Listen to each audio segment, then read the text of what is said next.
మనకి ఈ వ్యాధుల గురించి హీల్ చేసుకున్నారు. వన్స్ సిద్ధ వాడి హీల్ అయిపోయింది. మళ్ళీ రిపీట్ అయ్యేదానికి ఛాన్స్ రిపీట్ అయ్యే ఛాన్స్ లేవు. That will be cured once and for ever. అయితే ఈ మధ్య కాలంలో మానసికమైనటువంటి రుగ్మతలు ఎక్కువగా ఉన్నాయి. నేను గమనించిన వాళ్ళు ఆందోళన, వాడికి మానసికంగా ఆందోళన ఉంటుంది.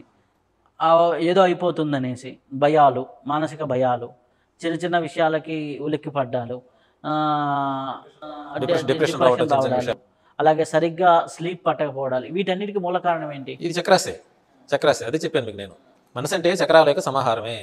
ఈ చక్రాల డిఫెక్ట్ ఉన్నది మైండ్ మీద రిఫ్లెక్ట్ అవుతుంది, మైండ్లో ఎక్స్ప్రెస్ అవుతుంది అనమాట. అది ఈ చక్రాల్లో మనం ఎప్పుడైతే డిఫెక్ట్ సరి చేసామో అది కూడా ఆటోమేటిక్ సరిపోతుంది. సో ఈ మెడిసిన్స్ మనకి ఎక్కడ దొరుకుతాయి? అది గురు పరంపరకు రావాల్సిందే. రిజల్ట్ బాగా రావాలంటే కనుక గురు పరంపరగా రావాలి. ఇది గురువుల దగ్గర నేర్చుకోవాలి. గురువు మనకి ఇచ్చింది మనం చేసి ఇవ్వాలి. బయటకు అంటే అంత ఎఫెక్టివ్గా పనిచేయాలి. మీరు మీ దగ్గరకు వచ్చిన వాళ్ళకి ఇది చేసి ఇవ్వటం జరుగుతుందా? చేసేస్తాం.